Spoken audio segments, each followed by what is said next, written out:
And again by Benning. Darnell Nurse left it in the corner, gets up center. Perry scores! Corey Perry! Ilya able to shake away from Solani. It's given away to Solani. Around in front. Score! Teemu Solani with the steal. Three of the fans want one. Score!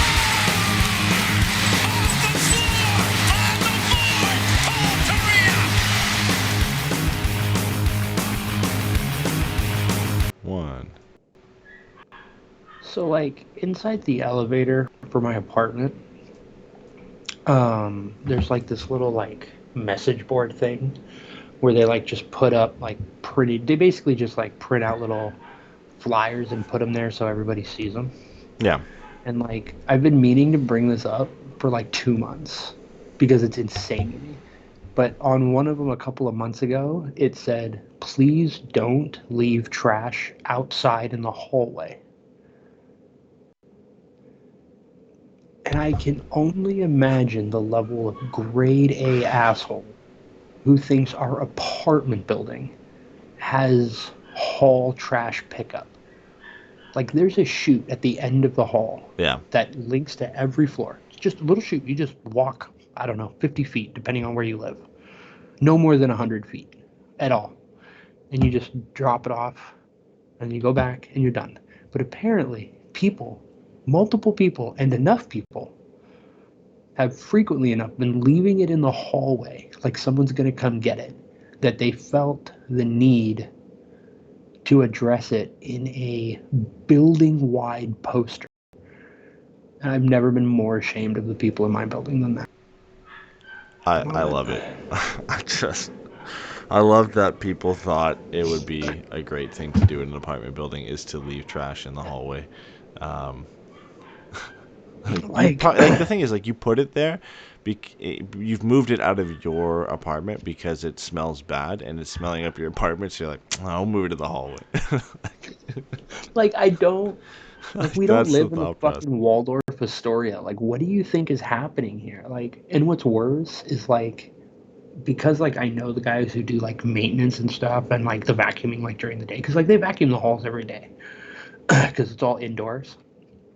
And it's just so insane to me because it's like, they're nice guys, so I know that they would just pick it up because it's like, they're not going to leave trash in the fucking hallway. But, like, I just can't imagine someone who 100% did it, saw that it worked, and just kept doing it without thinking about the idea that that's not at all part of how it goes here. And think that would work and be something that... It's absurd, bro. It's absolutely absurd. No, I love the commitment, though, to the bit. Like, I don't know. But listen. Speaking of taking the trash out. Yeah, that's what I was gonna say. We have. I don't know. We should apologize probably.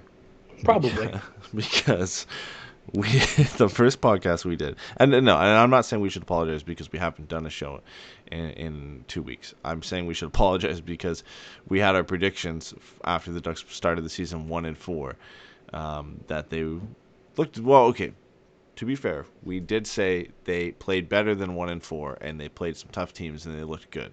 But then we said that they'd come out and win 1 of 3 in the next 3. Not only did they win all 3 of those games, they rattled off another 3 wins last week, and they're on a 6-game winning streak heading into tomorrow's game against the Pittsburgh Penguins. I don't think, looking at the schedule, it was Columbus, Boston, Philly, Pittsburgh, Arizona, Vegas, that I would have predicted the Ducks to get 3 wins. 3 wins would have been a stretch, let alone 6. And the way they did it, the way they've done it, the comeback OT victory against Boston. Boston was undefeated, 6-0-0 at the time. The game against Pittsburgh, tie the game late, 2-man advantage for the Penguins with about 2:30 to go. Kill off the first one, 12 seconds left in the game. McTavish comes out of the box, scores the game winner. And then you get the game last night against a team that beat us 4-1 in the home opener, are 11-0-1 in the regular season, and you go into the third period down 2 against this team. That's so far been a death sentence for a bunch of teams this year. And I sat there as I was watching the game, and I'll admit this. I was talking to Jaden, and I said she gets more credit than this for me. She's like, well, what if they do it again? I'm like, there's no way. I was like, I would love to think they would do it again, but this is a different team. Pittsburgh, great team, struggling this year. Boston at the time, great team, still a great team. But Vegas had this kind of aura about them, the way they've played this year. Like, still hadn't lost in regulation. There's no way the Ducks are going to come back the way they played in this game, the way Vegas has played, and win. And not only do they come back, they score 4 unanswered goals and win the game handily. It was an unbelievable game of hockey, and I think an unbelievable couple weeks of hockey, and I think the most prevalent thing and most prevalent takeaway from a lot of fans is it's exciting to watch the Ducks again. That's the main thing. It's exciting to watch the Ducks game, even in the losses early on in the season and now in the 6-game winning streak. They're in every game, and you can't count them out of any game, and I think that's the most exciting thing so far about the way this season has gone. Yeah, I think that's right. I have been waiting at every turn for this to stop being a thing. Mm-hmm. And I'm not even going to lie to you. Like, I am still actively waiting for that to happen because it doesn't make sense. No. Right? It doesn't actually make sense, like, that they're playing this well against this many good teams or getting good results when not playing great against good teams. Mm-hmm. Like, I actually don't know which one is more concerning because, like, in my head, I'm always just kind of like, the mark of a good team is winning when you're playing poorly. And, like, that's happened a couple of times, like, after the game in interviews. Like, Silverberg said it. Cronin has said it. Terry has said it. Like, we've heard multiple guys come out and just be like, yeah, like, we didn't play our best game, but we were able to get the win, and that's what matters. Like, and so, like, I'm just, like, I haven't accepted the fact yet that this team is, at the very least, competitive on a nightly basis. And what that looks like in the big picture over the course of the season, right? Like, I still don't think this team wins 30 games. Like, I just, well, I mean, maybe they have to win 30 games, but even still, like, I just, it's hard for me to think that this is a good team that can win 30, 35 games. Mm-hmm. Well, yet, they're, I think it was before last game, one of the broadcasts, or no, it was Frank Cervelli put, there's a podcast, from his podcast, a recording that came out, the Ducks fans latched onto, where he basically tore them apart and said they're not going to be a playoff team despite their success before the Vegas game. This was so 5-game winning streak. They're not going to make the playoffs. Chicago's farther along in their rebuild because of Bedard. But the one thing I want to latch onto from that interview is his co-host had mentioned the Ducks at the time 6-4-0 were on a 98-point pace, which would put them in a wild card spot. Like that's it's so early for that for sure.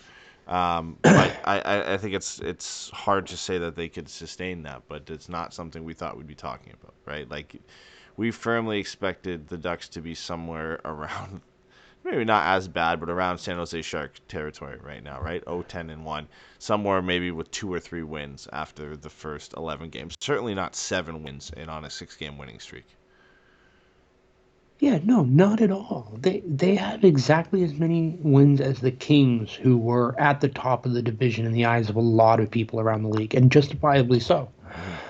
I think if you would have asked people, given how uncertain the Kings' goaltending looked, it was more likely that Kings would come backwards and meet Anaheim than it was that Anaheim would take a big step forward. Mm-hmm. And it's a trip, right? Like, so like I'm looking at last year's standings.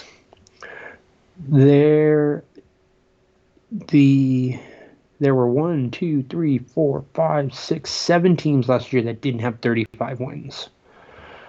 The 2 teams to hit 35 exactly were Detroit and Washington. Mm-hmm. Like, teams had as many as 42 wins and missed the playoffs. The Predators had 42 wins, Sabres had 42 wins, and they both missed the playoffs. Like, it's crazy, man. We have a 60-win team, multiple 50-win teams. Like, maybe they are a 35-win team. Maybe they finish 82, 85 points. They pick up a handful of loser points or about a dozen loser points, I guess, in that sense. And you're looking at like 82 points on the year. But I just didn't expect it. I just really didn't expect it. And we talked about this a little bit last time. Like, I really do think this roster overall is more talented than it's been in 4, 5, 6, 7 years. Like at least 5 or 6 years. But even still, like, it is so wild to watch them compete every night. And I think that's the thing for me that is probably the biggest positive, is that they're competing every night. They don't ever look. And again, it's early. They're riding a high. They're knowing they're playing well. They're not getting results, and then all of a sudden they are getting results. So now you've got this momentum and energy and emotion riding this 6-game win streak. Yeah. But it's crazy, man. I just didn't see this coming at all. I really didn't. And I'm curious to see how long it lasts. I imagine that this is more of a Buffalo Sabres of the last couple of years, where it's like, oh, they're in a playoff spot all the way until, oh, it's Thanksgiving, everything's over. Yeah. But again, like, there's no reason that I can't be wrong, right? Like, is this the year Frank Vetrano does his Ryan Hartman impression? Yeah, like that's the thing. It doesn't feel unsustainable, and I think the guy you just mentioned is maybe the only thing you could say is a little unsustainable. But could he be 35 goal scorer? For sure. Like, he's not going to be. He's got 9 and 11 right now. He's not going to be 70 goals at the end of the season, so he's going to tail off at some point, or there's going to be games where he doesn't score. But you look at who's underperforming, and you expect to maybe offset that is Trevor Zegras at some point. He's not going to have 2 points in the next 11 games, you would hope, or 1 goal in his next 11 games. So when Frank Vetrano falls off a little bit, the pace, kicks back down to back to earth a little bit, you would expect Trevor Zegras to come back up. That should offset it. The rest of the guys, you could see like that could be fairly consistent for the rest of the year. You're also adding Alex Killorn to the lineup as well. So if Vetrano comes back down, Killorn is in the lineup as well. So you've got Killorn who comes in, and Zegras who you hope gets better. So even if Vetrano, not to say falls off the face of the earth, but that pace inevitably comes down. Okay, well, the goal scoring could kind of stay the same. The goal scoring is about middle of the park right now.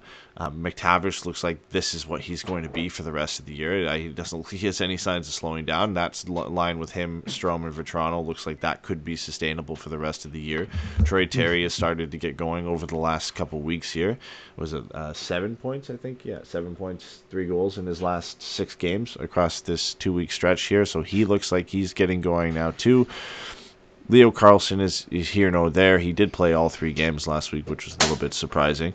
But you expect as the season goes on, or you hope as the season goes on, that things pick up for him. So it does feel sustainable more than that Sabres run did, right? That early season Sabres run. And the schedule has been tough. 2 games against Vegas, a game against Boston, games against Pittsburgh, Philadelphia, right? So it hasn't been easy. The easy games, Arizona, Columbus, were still tough games, and I believe both were on the road as well. So they are tough barns to go into and play, and they're hard-fought overtime victories. So, and like you had mentioned, they're in every game. I think that's the big thing. They're not out of any game. And even last night against Vegas, where a team that's 11-0-1, you're down 2 going into the third period. I self-admittedly did say that I didn't think they could do it, but it's not the same as last year where, you're down 4-0, getting outshot 20-5 in the first period, and you're like, yeah, they're out of this. There's no way. There's still a little bit of hope and belief because of the way they've played this year and the way they've turned around a few of these games against good teams, that there's self-belief in the team that if they get one, that they can rally and come back. And you see that after they scored. I think it was Adam Henrique scored on the power play early in the third period. The whole momentum shift that came with that is there's a lot of self-belief that's been instilled in this team from Greg Cronin and his staff, that they feel like, hey, we can beat anybody, and we're always in the game. And honestly, that's really all you could have hoped for this year is just some level of compete that it feels like we've lost over the last couple of years. 100%. I think you could say, even if the results were inverted and it was 4-6, or even 3 and what would that be, 8? Because it's 11 games now. If they were like 3-8 or 4-7, like, I think it would be very easy to be like, you know what, they're competing, they're in more of these games than they were last year. They're rarely blown out, like you said, in the first 15 fucking minutes of these games. Like, that enough, I think, would be huge. And then to see them start to get these results, I think, is good. And again, it'll be interesting to see how the rest of the season plays on and when they hit like that real first losing streak, because every team has them. Like that, you have to be an incredibly special team to not have a prolonged losing streak. It'll be interesting to see how they respond. But I just, again, like, I didn't see this coming by any stretch of the imagination. And I think the thing about it that is the most promising is it's not being powered by veterans. Nope. It's being powered by the young guys. It's a nice mix too. Like it is a Sure, nice there's mix, I think. definitely, Yeah. there's absolutely guys who are, quote unquote older, like Strome and Vetrano and stuff, are bringing it in. But like, I think McTavish is clearly the guy driving the bus on that line, right? Yeah. Mintyukov is making things happen from the blue line. Like Lacombe even is making things happen from the blue line. Like, again, we've only had Jamie Drysdale for 2 games, man. Like, And he had points in both those games and looked great. It was 100% like you're saying earlier. Like you were like, even if like Vetrano's production kind of pulls up a little bit, it's very easy to see picking up production from other places. And again, that doesn't even include a guy like Jamie Drysdale coming back into the lineup and being able to use his skating and his offensive intelligence to create more offense for the team. Like, I just think it's really exciting. And like I'm not gonna lie, I've been aggressively just downplaying everything in my head. Like, okay, this is fun. This isn't, like I did a podcast with Steph Driver, who runs the Pro Hockey Fans Network and stuff, but also does the Flyers. And she was like, what do you think the game tomorrow is going to be? And I was like, oh, I think it's going to be like 7-3 you guys. Like 5-3 you guys. And it was the exact opposite. Like, I just didn't see that happening. And again, that's against a Flyers team that has been as much of a surprise to start this season as the Ducks have, specifically because they weren't expected to be good. So in my head, I don't even think a team that I've seen play well and win games can beat a team that I expect to play poorly. Like, it's just been such a nice change of pace, and it's been so encouraging to watch this team play, not at a consistently high level, but play with a distinct chip on their shoulder and really compete for 60 minutes. Yeah, I mean, they're in the simplest of forms, they're playing like a team, and that's Right. something we didn't see it really at all last year. They took themselves out of a lot of games early, and it made watching the games a nightmare in a sense. Just coming into a game, and for the first 10 minutes, the Ducks are outshot 11-1, and maybe they're down 1 or 2 goals, and there's no belief there that they can get back into it. And if this is last year going down 2-0 to a team like Vegas heading into the third period, you're expecting them to fall apart in that third period and it to really get out of hand. But they've instilled some belief with the way they've played this year. And a guy I really want to talk about as well, and we've mentioned him multiple times already, but is Mason McTavish. Like, that kid, we talked about early in the season and kind of breaking down how this year is going to go and what the Ducks need to do to be successful. And it's a lot of these younger guys need to step up and take a step forward. And Mason McTavish has taken a few leaps forward the way he's played this year. He led all Ducks in the last couple of weeks in points. He had 9 points, 9 points and 4 goals in those 6 games. He's just been unbelievable. And 2 game-winning goals in the 3 games last week, I believe it was, right? 3 on the season, named the NHL's 3rd star of the week, along with Quinn Hughes, who was the 1st star, and Cam Talbot, who was the 2nd star. Well-deserved. I mean, this kid has, like you said, driven the bus for that line. And Strome and Vetrano have been good in their own right, very but good. McTavish has been kind of the trendsetter the way things have gone. It's unbelievable to see how he started the year. Yeah, and I don't think it takes anything away from how well Strome and Vetrano have been playing to say that McTavish has been the one driving the bus. You know what I mean? I think every line needs a guy. You know what I mean? Either you have to have a line that collectively can overcome the lack of a definitive guy through, chemistry and systems and stuff, or you need to have one guy who can drive the fucking bus. And it's so important. And we saw last year where there were times where between, at this point it seems fair to only say that, like, between the coaching and, the lack of development, I guess, from certain players, Um, Strome just didn't look good last year. He just did not look good. Like, I mean, I don't think we made it all the way to February, and fans were ready. I know, shit, I was ready to throw him in any kind of trade to get him the hell out of there. Yeah. It just didn't look encouraging, and now, he looks a lot more like the guy that we saw a little bit in New York with the Rangers, where he's able to be a secondary playmaker and he's able to use his, use someone like McTavish who can kind of create a, a center of focus and use that and play off of that. And then he's got two shooters. McTavish loves to shoot it, and Vetrano, obviously, like we've talked about, has been putting the puck in the net. And it's just made such a nice difference to how well that line is played. And I don't think you can come away from that, one, with the feeling that it diminishes Strome or Vetrano, and two, McTavish is turning into a real player right in front of us. You know what I mean? I mean, you saw things last year, and even in the 9 game or 7 games that he played, that first year. But beyond, you know what I mean? There's so much there right now with him to be excited about. He's kind of playing kind of Getzlaff-y, where he's playing slow and physical and deliberate. He's kind of just playing like a post player in basketball. Like that little shoulder fake, head fake, whatever on Nick Schmaltz in the Arizona game. Or, no, not Nick Schmaltz. It was against Vegas. No. What was that where he took it on the board, went left? Yeah, it was Arizona. It was against Nick Schmaltz.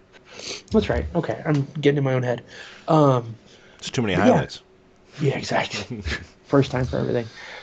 But that play was so smart, and McTavish isn't slow, but he's not fast, if that makes sense. No, yeah. He's not a burner, and that move creates so much space that he's able to maximize those, and he's on a 2-on-1 the other way, and he gets it over to Terry, and Terry finishes it, high short side. It's just perfect play, and it all starts because Mason McTavish reads Nick Schmaltz at the defensive blue line, and he just one move and he's fucking gone, and it's just so great to see that development. He's been aggressive checking in his own end, like he's just really developing into. I don't know. Like, do you just he is showing that he has legitimate top 6 center potential, and that's absolutely exciting. Yeah, 6 goals, 13 points in 11 games.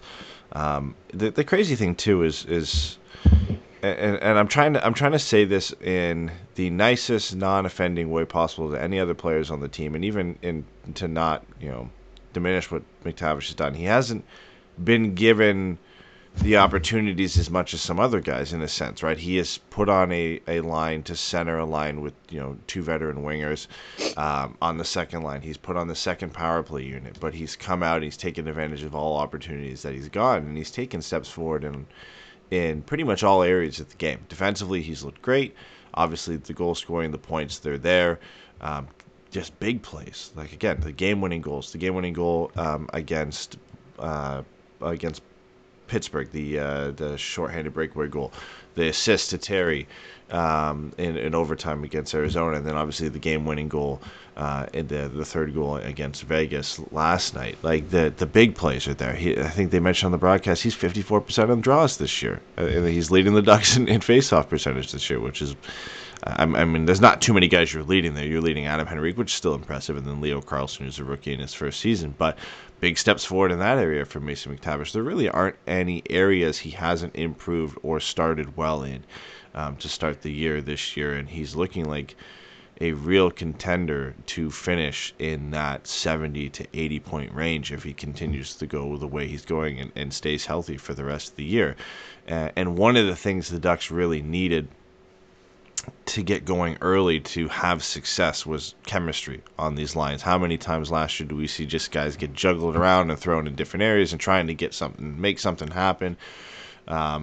We really haven't seen that or had to see that much this year because everything's kind of just worked out. The fourth line has been surprisingly great every time they're out there. And listen, it's not my favorite construction of a fourth line that you would necessarily think it would be good, but Carrick, Leeson, and Ross Johnston deserve all the credit in the world. They go out there, they work hard, they get the job done, they create chances every now and then, and they play hard, and they're hard to play against, and they've been great. And then you got that second line that there's no way in hell that's ever getting split up in a very long time the way that they're playing right now. When Strome, Vetrano, and McTavish, Alex Killorn comes into the lineup to go with Henrique and Silverberg, and then you've had Zegras, Carlson, and Terry through the last couple of games here. I think that's maybe the two lines you could see some change in, but you've had some real chemistry in the other two, and if there is any change to that first and third line, it's likely Alex Killorn jumps up in the lineup if Leo Carlson is out for a game due to his kind of load management situation, or just to shake things up or try to get Trevor Zegras going, right? So yeah, it's been unbelievable the way that they've started. Mason McTavish has been great. Frank Vetrano has been amazing. But for me, and I always got to go to the kids, the real headlining story, surprise, whatever you want to call it, to the start of this season has been Pavel Mintyukov being the Ducks' best defenseman. I don't think many people had that on their cards to start the year. I think obviously the majority of them, and the easy answer probably would have been Cam Fowler. And then you could have said Jamie Drysdale would probably be the top young kid that you would have expected to break out and be the Ducks' best blue liner. Mm-hmm. And then I think beyond that, a lot of people probably would have said Olin Zellweger as the likeliest option of guys who haven't played in the NHL yet to jump up and play well. And here comes Pavel Mintyukov. He steps in, not only offensively leading all or tied for the lead with all rookies and scoring right now with 8 points. He's tied with Bobby Brink and Logan Cooley. Defensively, he's excellent. He hasn't taken a step wrong. He blocks shots, plays physical, uses his body well. Excuse me, makes right decisions. He's been more than you could ask for to start this year. It's been an unbelievable go for him. 100%. I mean, again, like 10 games in, and a 19-year-old rookie looks like the best defenseman on the team. Like, I know that isn't necessarily the same as saying that 3-4 years ago when this team's defense was more solid, but like this team has been crying out for a player like Pavel Mintyukov for 10 years at least. And to see him look like he can very much become that guy is so exciting and so encouraging. It's like you said, like even in his own zone, he looks strong. He's playing physical. He's playing smart. He's using his skating. He's using his speed. Like there was a play in the Vegas game where he just kind of randomly, like I don't want to say randomly because that's not fair, but like he just took it upon himself to like be the main forechecker. And I don't remember the way that the play kind of broke or unfolded that led to it, but I remember seeing him down there and being a little like, wait, why are you down there? But not necessarily being overly concerned that him being, again, below the opponent's goal line was going to automatically cost this team in a way that you would just normally react to seeing a defenseman that far into the offensive zone. He's been so much fun to watch, and he's so dynamic, and we saw it yesterday where Killorn took that cross-check from behind along the boards, and Pavel Mintyukov was the first guy to go over there and just kind of get his face, and it was pretty clear that he wasn't going to do anything crazy or anything like that, but he went over and made sure that he was like, just kind of stuck his nose in there and was like, yeah, you can't do that. That's not okay. And, you kind of had your little bit of a fracas or whatever, and it was no big deal, but it's just been so nice. Again, I just can't say it enough. Like, I know it's absurd, but like he might already be the best defenseman the Ducks have ever drafted because his offensive floor, his offensive ceiling is so much higher than Hampus Lindholm's that even if he's never quite as good defensively, and it looks like he very much can be, that offensive ceiling is so high for him that he could very easily be the best defenseman the Ducks have ever drafted. Yeah, honestly, the way he's casually just rocked up to 8 points here is unbelievable. It's not like a Quinn Hughes-esque, like, dominating 4 points in a game type run, that type of offensive output. I think he has that in him eventually, but the way he's just kind of casually played well, been in the right positions, made the right plays, and that's paid off for him. It's been unbelievable to watch, and I think if you polled right now, you would have to say he's leading the race, I think, for the Calder Trophy right now. The fact that he's tied with Cooley and Brink for the league lead for rookies in scoring right now as a defenseman, and then everything else that comes along with it, defensively being great. I think he has to be the front runner. No, like I don't know who you can put above Pavel Mintyukov at this point in time. And of course, I mean, he's getting praise from around the league, but I don't think as much as again, if it was Connor Bedard who was flying out in front or something like that. But he absolutely deserves it, and I can't think of any other name from what I've seen right now that would deserve to be in that race in front of him at this time. Yeah, I mean, is it insane to say that right now the race is Mintyukov, Luke Hughes, Cooley, and Brink? That's that's it. That feels right, it's remarkable, man. I think let's see who's leading the goal. I would have loved to see. I mean, all Marco Rossi and Connor Bedard are leading in goals, tied at 5. I would have loved to see the odds of Mintyukov to start the year. Because Bedard, Cooley, and Hughes, there's a lot of talk about them heading into the season. I wish we could see rookie of the Calder Trophy odds at the start of the season if Mintyukov was even included on that list. Let us just betting dime. Let's see. Control F. Pavel Mintyukov was plus 4,000. He was between Luke Evangelista. Oh, wait, no. Is this active? This might be active. That can't be active. The way he's playing? Yeah. He's plus 4,000 right now. Yeah, he's behind Devin Levi, ahead of Luke Evangelista, Wow. ahead of Leo Carlson. Wow. I Matthew might take those Nye odds is right now 3,500. at plus 4,000. Oh, yeah. Lucas Dostal is plus 3,000. He's the highest rated Duck.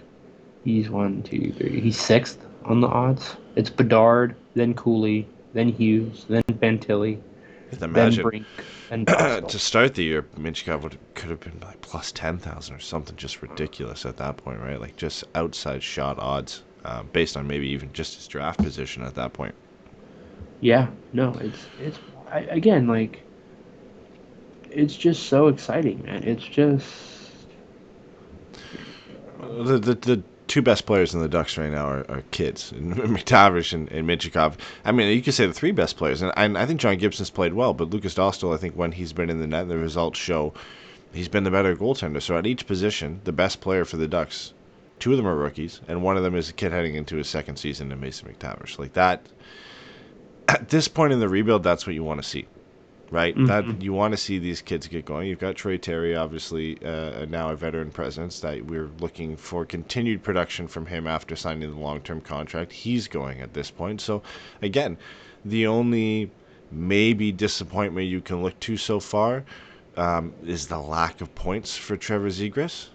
Right, like that's the one thing you could say. Oh man, I wish this was going because then everything would be going at this point. There really isn't much going that isn't going except for that. But with Zegras, like it's if you watched him, and and I'm sure everybody has. You watch him over the 11 games that he's played so far. He's looked good. He's looked like a better player. Fantastic. It's just things aren't going for him. It's one of those stretches, right? And he's just not able to find the back of the net or be a part of those plays that turn into scoring plays. He's almost like he's the tertiary assist guy at this point, right? Like he is making plays, he's getting things going, he's facilitating, the rush, and he's facilitating the cycle in the zone and on the power play, and he's contributing. And he's contributing defensively, and he's playing well. And the discipline has been a little bit better to go through, since the benching and everything.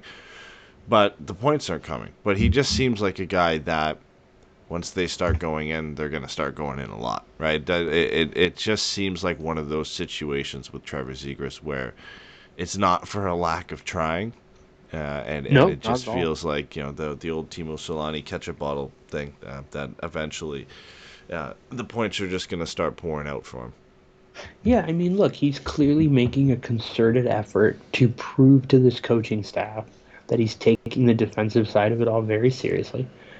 Um, it was one of the 3-on-3s the other night, and I just remember watching him, and he was just perfect the entire shift he was out there. Like he really was. Like he was sitting back, he was reading the play, he was staying high on his guys. He was making sure that because they run those picks and stuff like that. He was keeping distance from it and still being able to immediately be there. Like he just had an incredible overtime defensively, and that's just not a thing that ever really crossed your mind, that he would be out there playing perfect, flawless defense. You'd be like, oh, he's going to take some risks, but his offensive skill is so high, blah, blah, blah, blah, blah.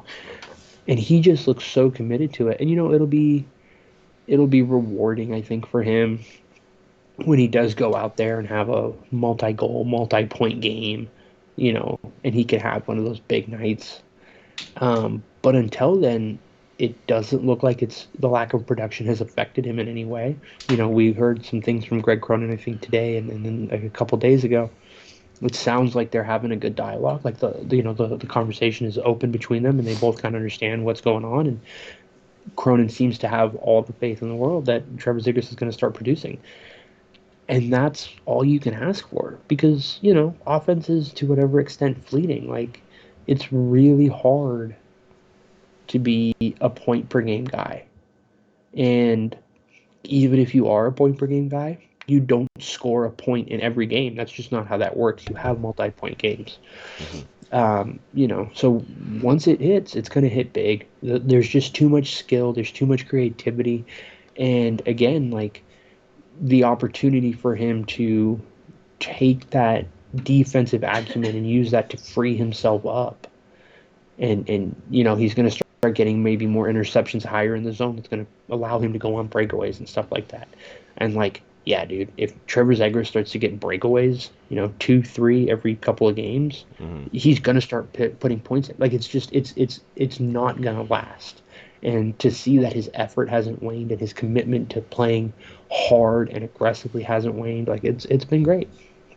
Yeah, I mean, we pretty much answered the question. They're like, is it concerning that he has 2 points in 11 games? No. Mildly. Like, very, very mildly. Like, Why? a one out of 10. What is it mildly? Why is it mildly concerning? And I don't know if it's barely registering as concerning is maybe what I should say is because the underlying numbers say that he should be putting up more points than he has. The play on the ice is better as an all-around game. I think it barely registers as concerning because as each game goes on, that it continues to happen. Sure, fair enough. You get concerned. Okay, when it's going to turn on? Because right now we're just waiting for that point. We believe it's going to come, and we believe it's going to happen. That there's going to be that breakout game, and things are going to turn around. Just as each game I think goes on, it just gets slightly more and more concerning because you're just waiting and waiting and waiting, right? And I'm not at that point yet where I'm like, oh man, like this is way too long. Like it's an early start to the season. He had a late start to kind of his prep for the year. He's behind the game a little bit compared to a lot of other guys because of the contract situation. So I get it. I just want to make that as a point that the question out there, and there is a lot of other people that are concerned at this point already. And getting on Trevor Zegras for the fact that he only has 2 points in 11 games. I'm convinced that not all of them have watched every game and seen him play, but that dialogue and that conversation is being had out there. So I want to address that and kind of talk about it and for sure too, because at the end of the day, we both think that he's going to turn around, things are going to change. He's played well, but for the people that look strictly on paper, and it's a fair assessment, see 2 points in 11 games. Right. No, I think that's exactly right. I think that's a perfectly fair point, which is to say, for us, because we're watching the games and we're seeing that he is getting these chances, it's not all that worrying just because he's producing chances and he's playing well in his other end. Like, if he wasn't playing well defensively and wasn't producing, that's when you start to worry. But he's still clearly affecting the games in an overwhelmingly positive manner. And that's the part of it that is concerning. However, there are people, because there's 32 teams and you're not going to watch every team, certainly not a team that you think is going to be bad, that yes, it's more than fair to be like, okay, well, this is a guy who's supposed to produce offense for this team, and he's not. So that's not going great. They're actually winning in spite of him, when in fact they're winning in a large part because of the way that he's been playing. He's been a major contributor to the team's success, and so it's just been really nice to see. But you're absolutely right that if you are just looking at it on paper, it can certainly appear concerning. But I think the good thing, we mentioned this before, is there's other people picking up the slack, which without that, I think it creates a tough scenario for Zegras where the pressure would be on him. Well, if nobody was producing, right? If Vetrano wasn't going, if McTavish wasn't going, Zegras isn't going, Terry's not going, the pressure's not on Vetrano, it's not on Strome to score points at that point. It's on Zegras, it's on Terry, it's on those guys that we know can produce to produce. I think it's a little bit easier for him to be in this situation when the team is winning, when Strome, Vetrano, McTavish, Terry are all playing well and all producing, that it's certainly a lot better time to be, to have 2 points in 11 games and be struggling to find the score sheet when you've got other guys that are going. So hopefully, if for his sake, that if the other guys start to regress a little bit and the points stop flowing for them, that's when we can see him start to pick it up, because the team's going to need that for sure. And certainly we don't want this to turn into a scenario where the offense dries up from the guys who are producing now and Zegras isn't going, and all that pressure for him to start to get going kind of shifts onto his shoulders, right? Because right now he doesn't have to face that.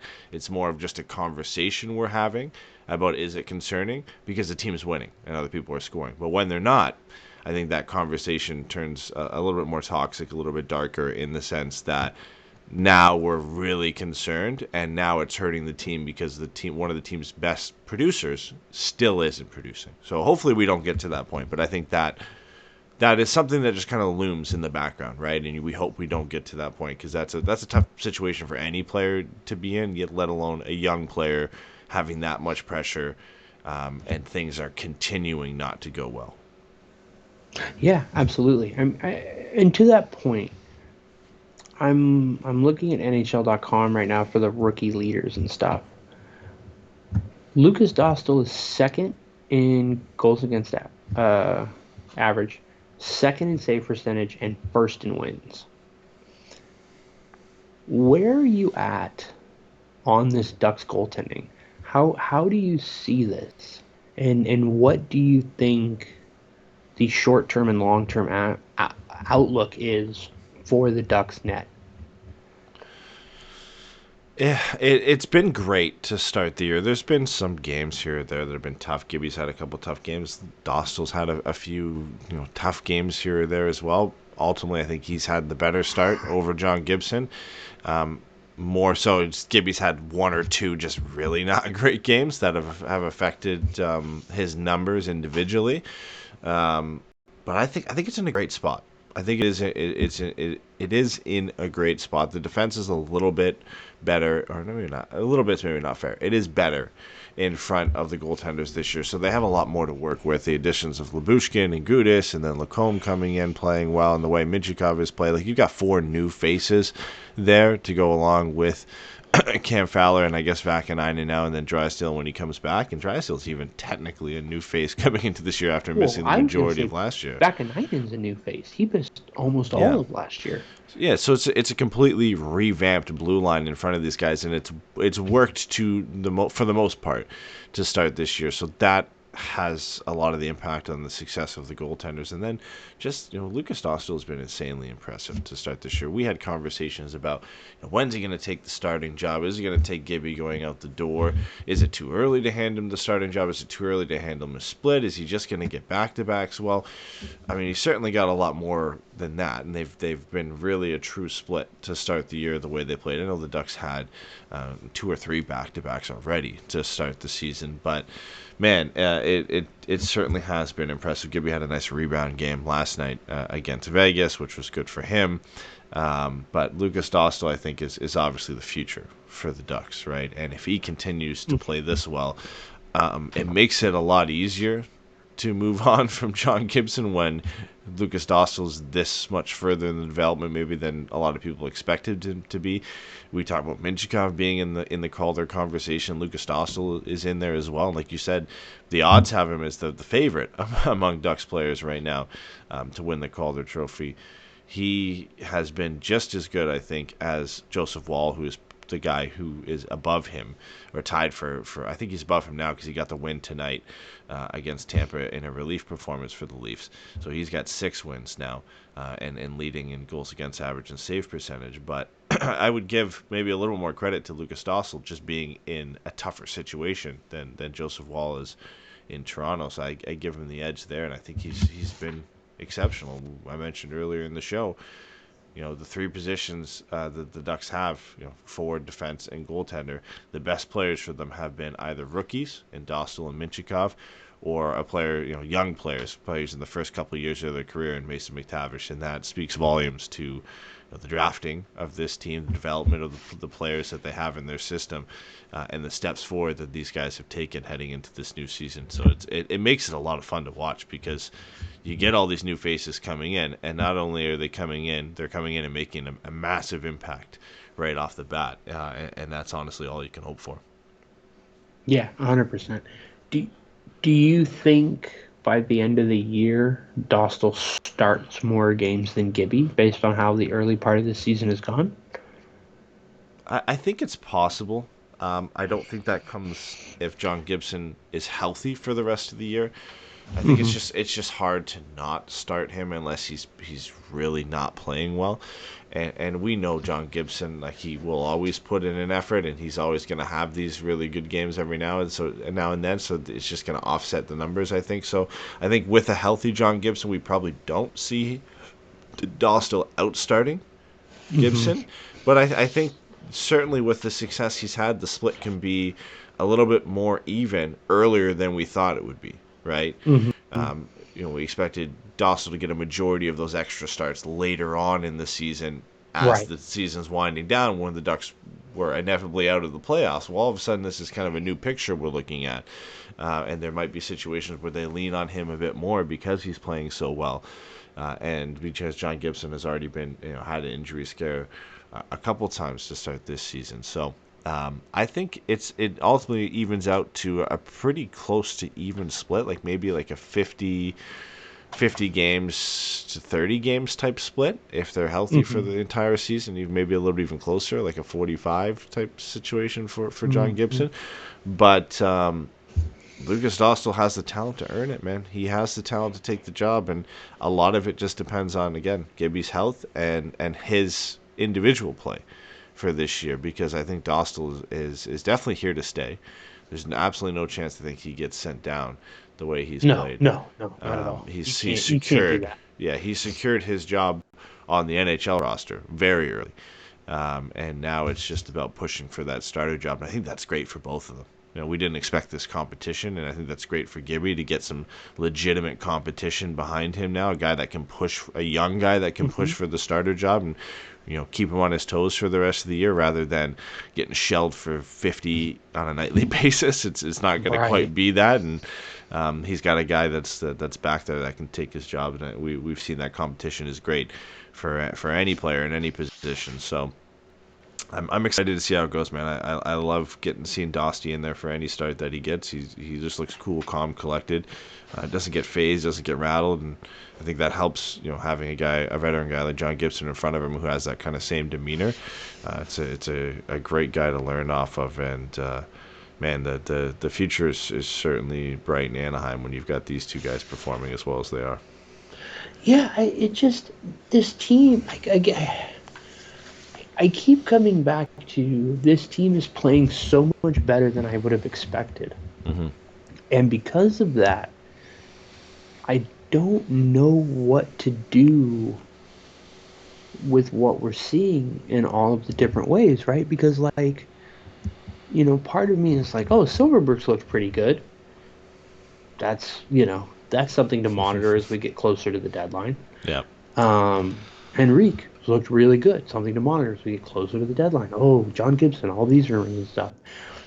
Ilya Lyubushkin. There's like all these little things, and then it's also just like, do you even want to go down that road? Like, what? I guess let me ask the question this way: does what we've seen? And again, I want to be clear. We're voluntarily, in a sense, overreacting to a 11 game sample size. Mm-hmm.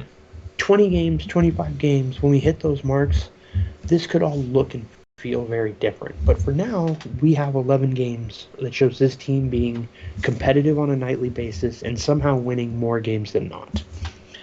And so I just kind of want to go with that because it's so interesting to me. Like, does this 11 games change how you feel about anything? Like, I think in my head I'm thinking specifically about what this team's path to legitimate relevance again is, but also just about players on the team, about the way that management should approach this year or the next year or whatever. Like, just has this 11 games changed anything for you? I don't think so in a general sense. Like, I still think if you're competing and he's played well and you're even if you're in or close to a playoff spot, guys like Jakob Silfverberg in the final year of their contract are probably guys you still want to try and get something for, and maybe replace with guys either on longer term contracts or going out and getting I don't always like selling a rental to get a rental at any point. Like, I feel like you might as well keep the guys that are producing on your roster. But I do think guys like that are guys that you should still look to shop and look to see what you can get for them. Henrique's on the final year of his deal too, right? I believe. Yep. Okay, so again, same situation with him. He's a third line center right now. He's played really well.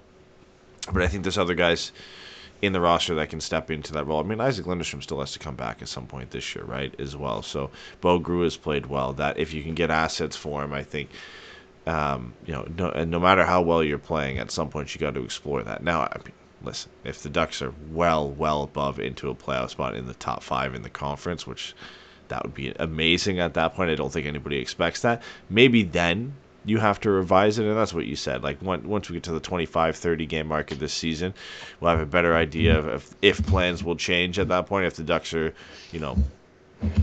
21-12 at that point, right? Like, then maybe you have to kind of revise that and say, okay, well, do you keep your own rentals at this point? Do you go out and look to add more guys? Do you look to add rentals at the deadline or something like that?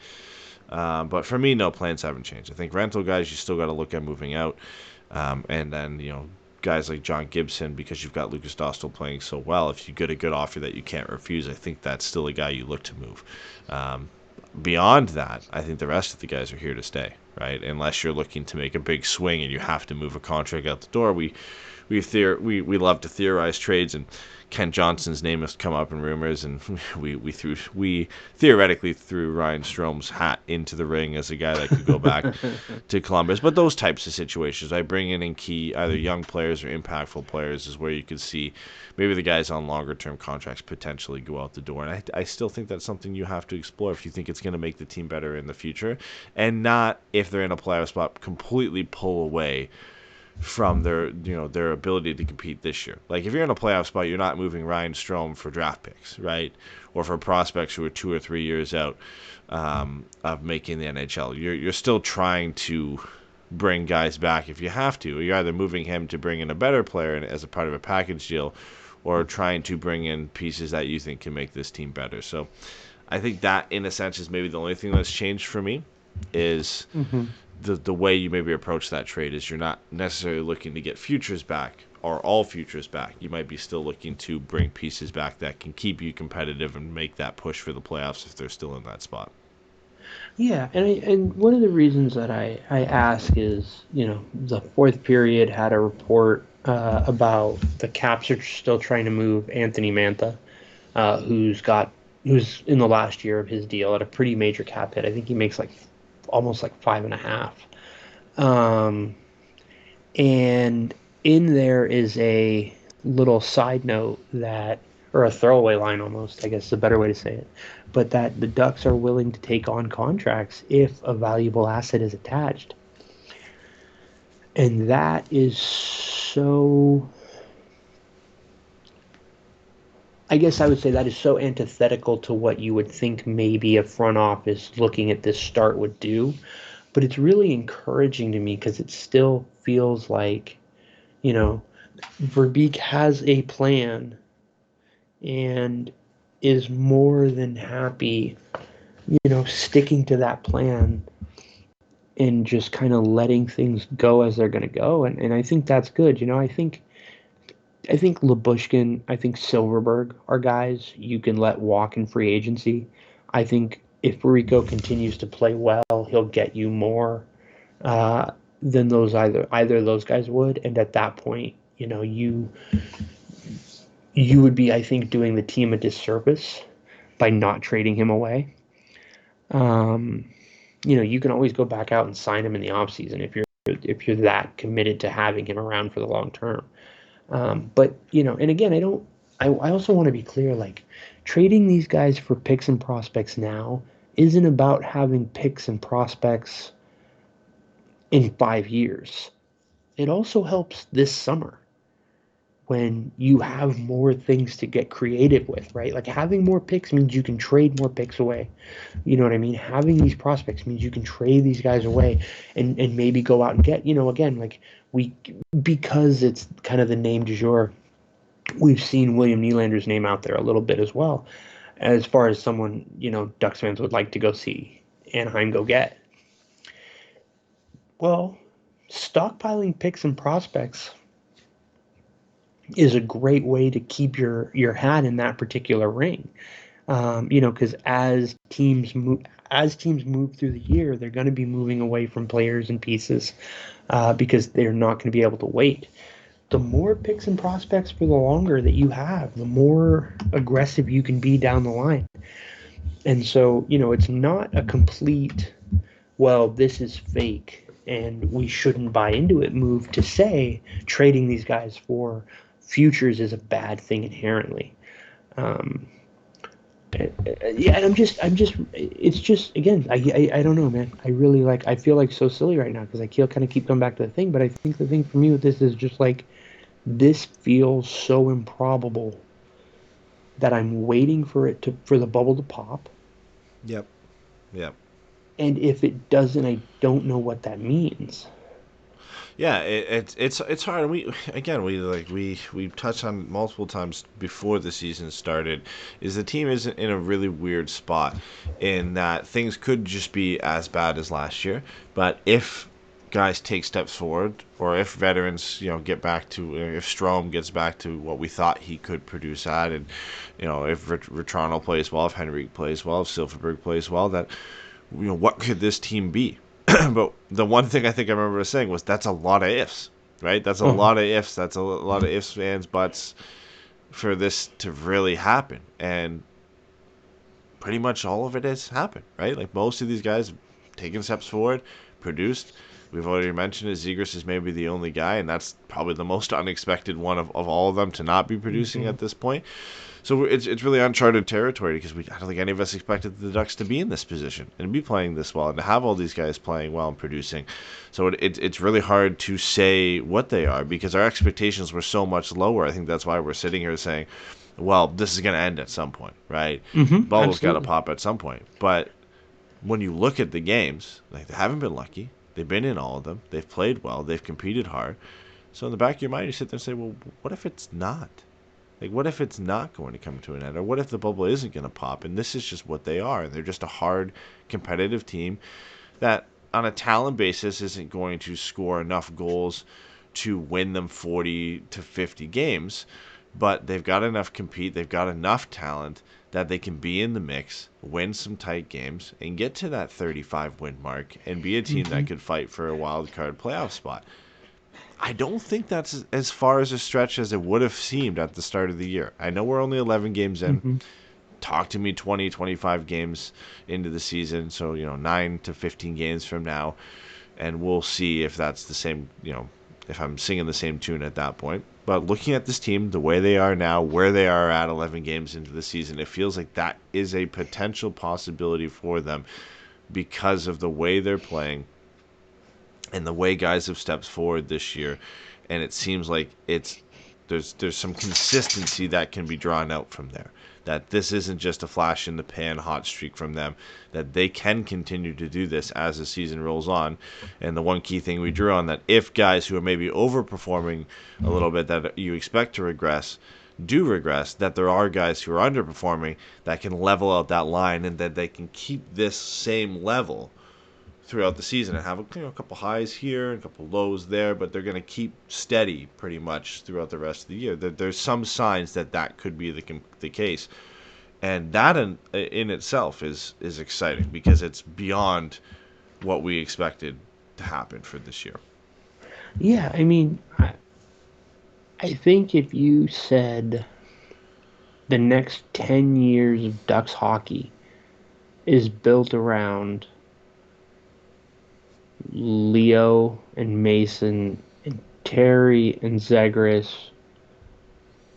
and Mintyukov and Drysdale and Lacombe, maybe, and Dostal, you're not you can, looking at what we've seen so far, you can project forward and see how there is a legitimate cup contender, right? You cannot say any team's a guaranteed winner, obviously, but a legitimate contender year in and year out, you can see the path there based on just those, 8 guys?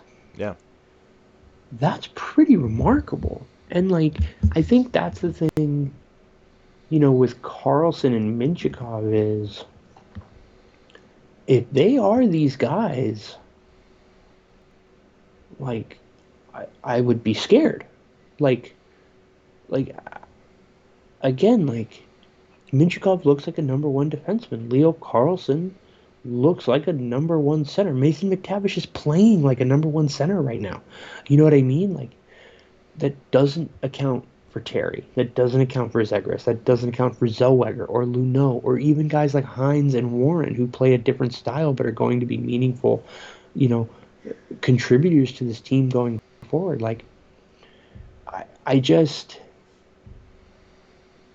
I haven't been this confident or optimistic about this team in a while. And it's interesting because there's a thing that I've been thinking about, which is the gap between inside the fan base and outside of the fan base in terms of how you view a rebuild. Right. And the idea of when is a rebuild over, and how that line is different if you root for the team and you care about the prospects, or if you're just a fan of hockey or another team and you're just I can see these guys on the ice right now. The rebuild clearly isn't over. And this feels like the season where those two start to come together, in so much as you can see the tangible upside in these young players, but also these are guys that you had kind of been counting on to be difference makers as well, and you're starting to see that merge and move forward into this looks like it could be a strong young core for the next 5 to 10 years. Yeah, I think it's summed up perfectly there, like you said. The gap's closing there. The public opinion from the outside that aren't Ducks fans are starting to come around to that maybe this isn't going to be as long of a rebuild as we're expecting. And then us Ducks fans who are maybe a little bit higher on the prospects and the systems that are in place and the talent level that they have and how ready they are to compete at the NHL level, those are kind of coming together a little bit more this season because Mason McTavish, again, getting NHL recognition as third star of the week. Pavel Mintyukov being one of the leading scorers as a rookie, Lucas Dostal being in that discussion. That's where you start to get noticed beyond just the Ducks fan base, right? Like, we can all say, this guy's playing well, that guy's playing well, but if they're not up there with the upper echelon of talent in the NHL, they're not getting that outside recognition. Well, Frank Vatrano is getting that outside recognition because he's tied in goals with Pastrnak, Konechny, and Alex DeBrincat right now. And people are noticing that. People will see that, and that will get him recognition beyond just Ducks fans. And again, we already mentioned Mintyukov and McTavish and Dostal will get that recognition. And that's when people start to tune into the Ducks and say, okay, well, maybe, you know what, like this rebuild is slowly shifting. I hate when people say rebuild shifts into a retool. I don't think that's really how it goes. It's just the rebuild's coming to fruition, right? Like the fruits of your labor are starting to pan out. Like, the guys you've drafted are starting to become legitimate NHL players. I don't think a rebuild should ever move into a retool. I think they're two separate things. No, they're completely separate things, and a rebuild has to be over for a retool to be necessary. Yeah. You don't get into a retool unless your rebuild has been successful. Like, Yeah. I don't see how you can look at it as any other thing. And I guess to elaborate, a rebuild is going from bad to relevant. Mm-hmm. A retool is how you address your team taking a step back in overall quality while still having the main central pieces. Mm-hmm. And yeah, addressing that mostly because there was that video from Frank Saravelli's podcast that made the rounds that his co-host said, are the Ducks shifting from a rebuild to a retool? I think this should be more properly phrased is the Ducks rebuild further along than we expected? Yes, and are they, absolutely. Are they getting to a point where they can add to this young core some veterans or, add at the deadline and make a legitimate push for the playoffs? I think that's what they're looking at. I want to get your thoughts on that thought from Frank Saravelli that Chicago is further along in their rebuild just because they have Connor Bedard. So I don't think that's... Okay, so I haven't seen this clip. Is that explicitly what he says? So he says that at one point, and so he gets asked that from this co-host. Do you think they're further along just because of Bedard? So he goes, yeah, I think because of Bedard. I think that automatically because of the star power of Bedard that pushes them beyond the Ducks. Then he goes on to mention really only just Kevin Korchinski. I think he means to also mention guys like Lucas Reichel as well. But being on the podcast, trying to think of the guys' names, off the top of your head, and he means to mention those guys. But Kevin Korchinski being on the roster is the one guy he mentions.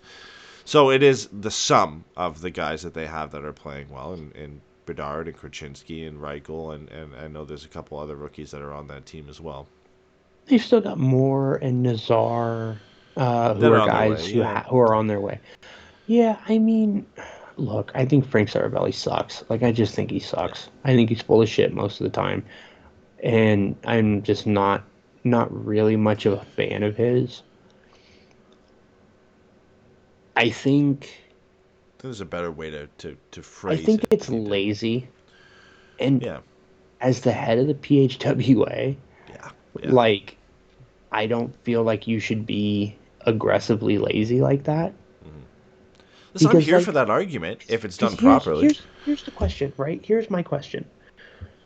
And this ties into the conversation between outside fans and inside fans. Because the truth of it is, the thing about being an inside fan is you turn into prospect person. And prospect person can be fun when talking to fans of their own team, right? And you're like, oh, we have these guys on the way. They look like they could be this. But if you root for another team and you don't really give a shit about another team's prospects, and somebody comes up to you and goes, well, we actually have also these guys and these guys. And you're like, okay, but like I also know math. And the majority of those guys aren't going to be meaningful NHL players. Like, that's just what the percentages say. Yeah. Some of those guys are going to miss. And so I get, in a sense, if you want to say, like, oh, we know these names. But, like, who... If you say Bedard and Carlson are your two main guys, okay, that's fine. And you want to say Bedard is potentially better because the offensive firepower was so electric. Totally cool. Totally fine with that. Here's my question. Who's the next best guy on the Hawks? And is he as good as Mason McTavish? Yeah, I think that's Right now. where it falls apart, because he isn't, right, and it's hard to really name who that would be beyond It Connor would have been Bedard. fucking Kirby Dack until they traded his ass away. Right. Yeah. I think in the basis of, like, you look at the rookies, the pure rookies on the teams, I can understand the argument. You know, Bedard versus Carlson, Krasinski versus Mintyukov, Lacombe versus Alex Vlasic, Reichel versus we don't have any other rookie forwards playing right now, do we? So I guess Reichel versus McTavish, in a sense. That's where that argument falls apart a little bit for me. But you can have the conversation there, right? Beyond that, but then when you add in, you know, second year players, you've got Drysdale, who's on this team as well. You've got Zegras, you've got McTavish. I feel like that's where that argument falls apart, and where you can't have that conversation and say, well, and listen, it's the way he said it for me. I'm fine having a calm conversation, acknowledging the Ducks have a really good prospect pool and guys have come along a lot quicker than they thought, but you think Chicago is better because of this, and this. The way he goes about it is like, absolutely no way.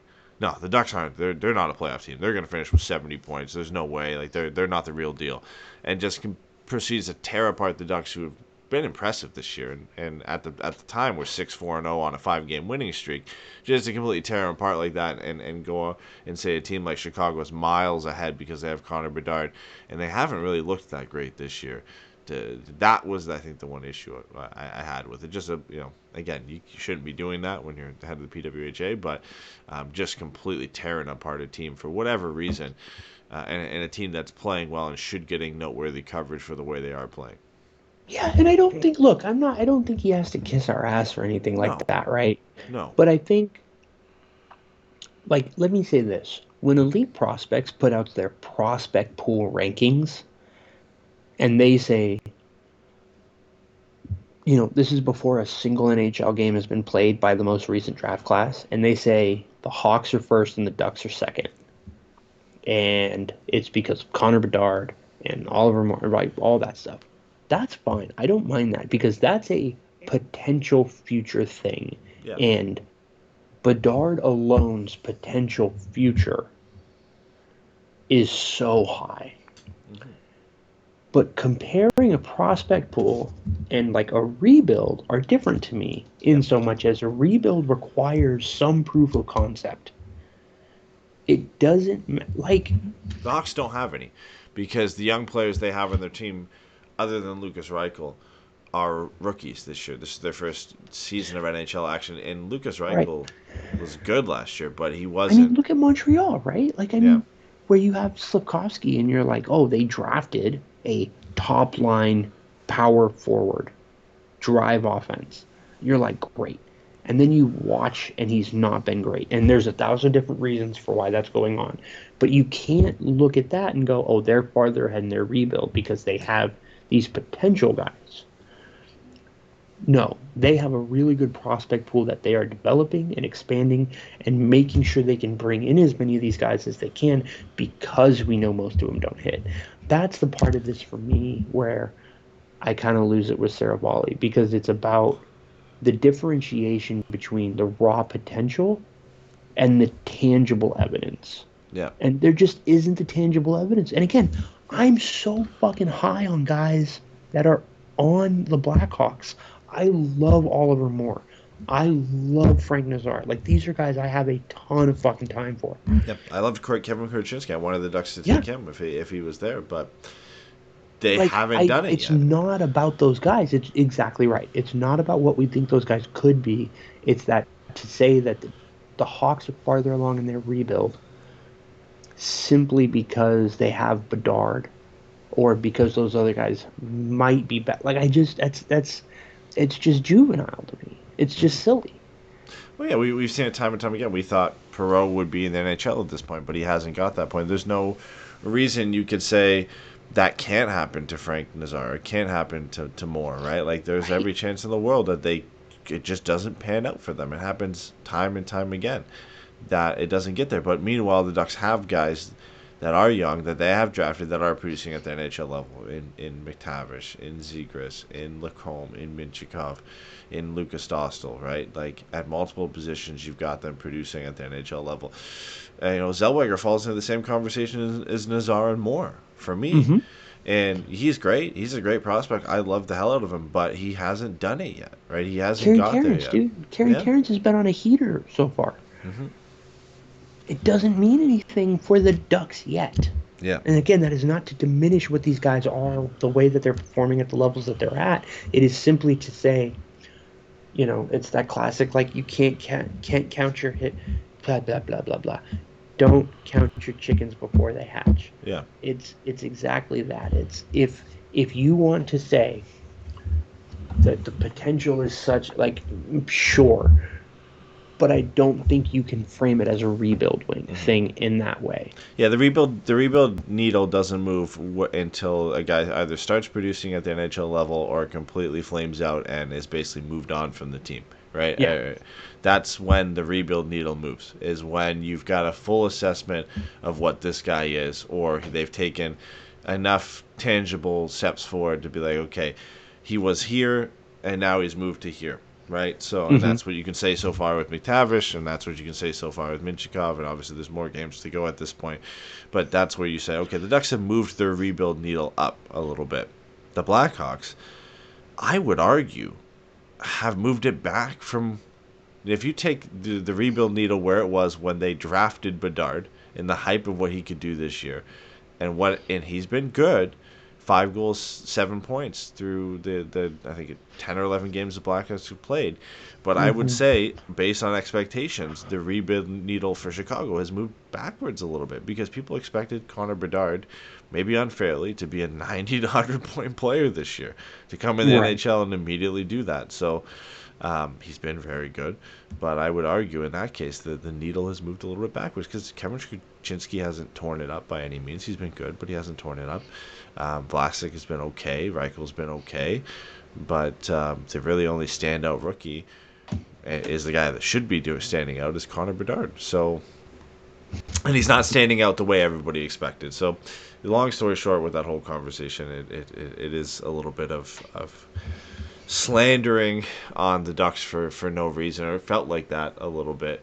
But I wanted to get your thoughts on that. So, yeah, I think the thing for me is, like I said, I don't really like Saravalli. I don't really kind of like the way he gets down. And to just see the head of the PHWA be, like, fucking flagrantly lazy like that is just, it's just like, you suck. And so it is what it is. Like, he doesn't give a shit what I think. I know that for certain. Yeah. But you know what? The rebuild needle takes a... And No. No, exactly. And I think it's too, like, and this is the part where, like, us being fans of the team is obviously a relevant factor, but it's like, I don't feel like you need to shit on the Ducks in a way. Like, here's an interesting question. This just dawned on me. How much does it feel personal that he would take cheap shots at this after the Gibby shit and then after the Trevor Zegras shit? Like, doesn't it almost feel like he just has a bone to pick with the team after he was just dead fucking wrong 2 times in a row? Yeah, he's got a bad source in the team, and he's not a fan. He must still be talking to Dave fucking Nonis or something. Yeah. I don't know. It just felt weird. The whole conversation was brought up in almost just like a lighthearted question, and just the way he went about it felt really weird. Like, it was like, no, absolutely not. The Ducks, Chicago's even in a better spot than the Ducks, and it was just a question. The question was even posed as like to praise the Ducks for the way they've played, and to talk about the fact, like, the aim was to talk about the fact that they're on a 5-game winning streak and they played really well, and guys like McTavish and Mintyukov have started well, and Dostal has been great, and then the immediate turn was just absolutely and then just shitting on them from there on out. Because again, like, how hard would it be to just say, I mean, yeah, this has been a really good start for the team. I don't think anybody expects this to continue. I don't think anybody expected this. And I think in 20, 30 games from now, we're going to see that this isn't quite where this team is at. it's a little bit of just a hot start. Yeah, dude, cool. I'm fucking right there with you. Again, like, that's the thing with Saravalli, is it always just feels like the way that he goes about these things prevents him from making a reasonable point. Yeah, because like I said, I can get behind the argument that Chicago is possibly further along in their rebuild if you just take it to that. You get to that point a little bit cleaner and less petty than the way he ended up getting there, right? It's like, Right. like you said, it's acknowledging the Ducks have played well. You don't think it's going to last. You think eventually, as the season goes on, Chicago's young players are going to start to outperform the Ducks' young players. Fine. I'm fine with that argument. You can make that argument. I might not fully still believe you, but I can see where you're coming from. I understand the star power of Connor Bedard, and I can sit there and say, you know what, it's a possibility. It can definitely happen. I get your side of the argument there. But the approach of not even acknowledging the question was that the Ducks, or the statement that the Ducks were playing well, to immediately just shift focus to another team and say, well, the Ducks aren't good, even though they're playing well. This team is a lot further along, even though they're playing worse. It's just a weird approach to it. Yeah, give me 1 second. My headphones just died, or just kicked themselves off.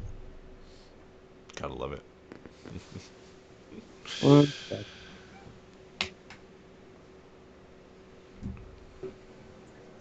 Okay, can you hear me? Yep. Okay, cool. Let me just make note. Yeah.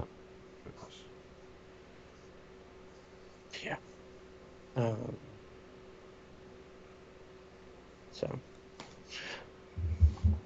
Frank Saravalli sucks. That's really all that matters at this point. Since you're making a note, we're gonna cut this bit out anyways. What else do you want to hit? Well, we got NHL stuff, right? So we've got Nick Backstrom potentially done. I heard about the Freddie stuff today. Freddie Anderson with the blood clots.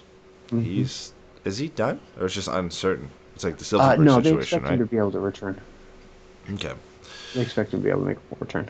Yeah. So I mean, other than that, and then the upcoming games, that's really all I got. Cool. All right. But we might as well dive right into it. The Nick Backstrom situation. So what was the whole thing with Nick Backstrom?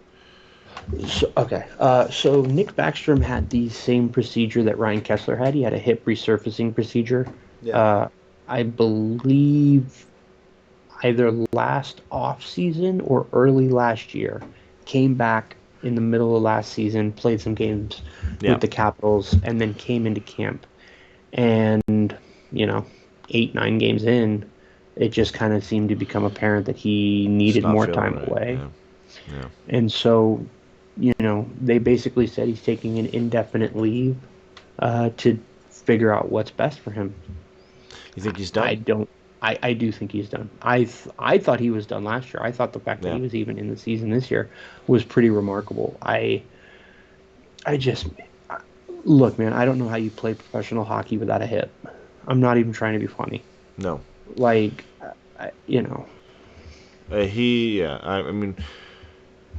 I'm happy he got he got the cup, right? Him and Ovi deserved it for them to win it together. He doesn't have anything left to prove in this game. I'm sure obviously any athlete and any professional player wants to continue to play, but he doesn't have to come back and prove anything. The Caps aren't going to do anything. I don't think they could even miss the playoffs this year. Like, everything around Washington right now and for the next couple of years is just getting Ovi to Gretzky's record, and that's pretty much it. I don't see it.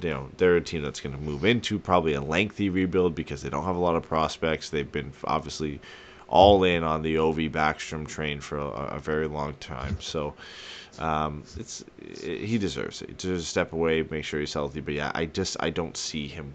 I don't see him coming back. I just don't see how he's able to step on the ice and make a difference again, and for it to make sense for him, right? He doesn't go to another team. He doesn't go to another team. So if he comes back, it's for the Caps. And the only way I see him making a push to come back and come back close to 100% healthy is if they are a team that can compete for the playoffs and they feel can challenge for a Stanley Cup.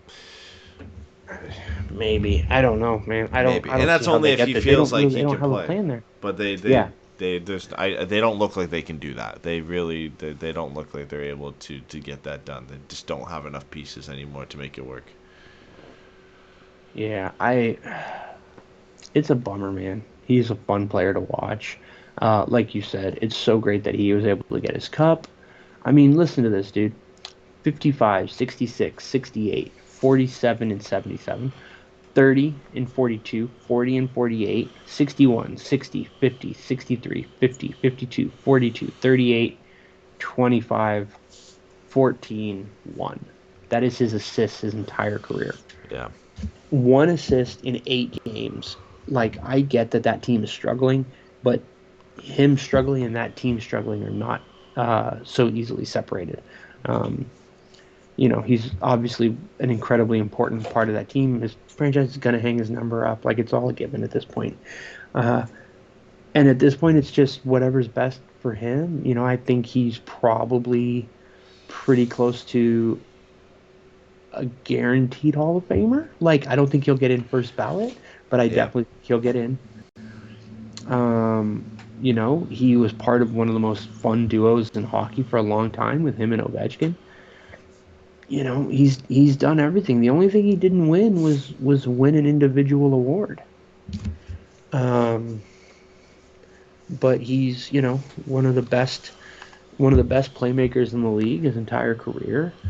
And it's fascinating because I think he both benefits from playing with Ovechkin and also loses a bit of maybe some love that he should get on his own because he played with Ovechkin. And I think that's a really interesting thing because part of it's like, well, yeah, obviously he had all those points. He played with Ovechkin. But it's also like, yeah, but like even if he didn't play with Ovechkin, he would still be incredible. Yeah. So I hope that as Ovi, continues to make his way towards chasing the Gretzky goal, and we can appreciate just how important Backstrom was to that whole process. Yeah, I mean, for me, he has to be one of the more underrated players of all time. Just again, taking the back seat to one of the greatest players and the greatest goal scorer of all time in Ovechkin in terms of airtime and notoriety out of Washington. For a guy to stay with a franchise for his entire career, we obviously know about that with Ryan Getzlaf, to play over 1,100 games, to get over 1,000 points, to win a Stanley Cup. There's not many guys who can do that.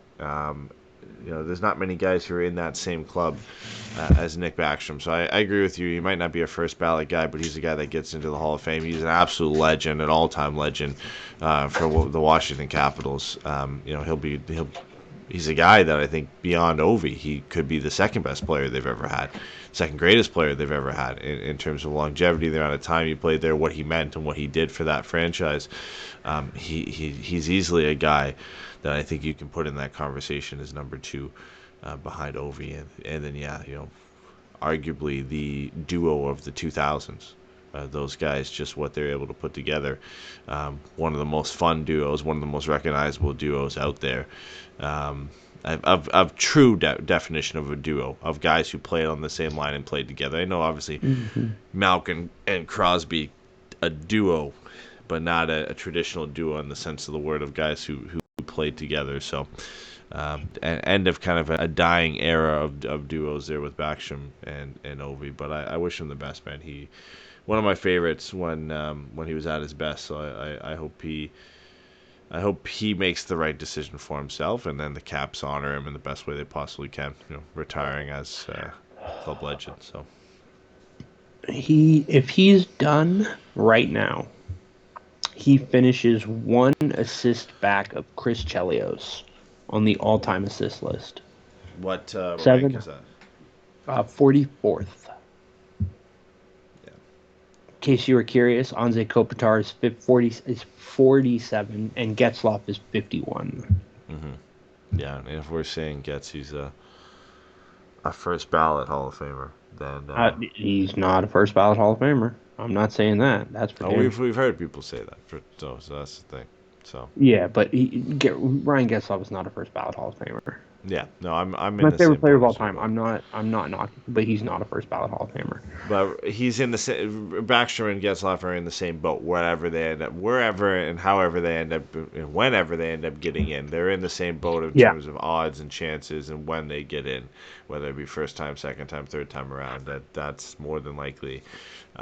They have similar paths to have, and they're similar players in terms of career path. Again, club captains, staying in one franchise for over 1,000 games, 1,000 points with that team, winning a Stanley Cup with that team. So they've got a lot of similarities to how their careers went. And then we mentioned Freddie too.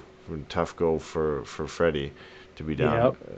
Carolina just hasn't been able to figure it out. Freddie going there, that felt like the missing piece for them, right? Like they just needed a goaltender. It did though. Like that's how, No, at least it that was the way didn't. it was. That's the way it was put out there. Is People like wanted to pretend that it was, but it never. they needed a not goaltender gonna more than do it. anything, No. and then Freddie Anderson was supposed to be the guy to I got get a them fucking over the hump. bridge to sell you people. And it hasn't panned out. They signed Yaroslav Halak to a professional tryout, so now they've got Ranta, Peter Kochetkov, and Yaroslav Halak are going to be like a three-man trio that are going to run for the Hurricanes. The Hurricanes have started the season well. They scored a lot of goals.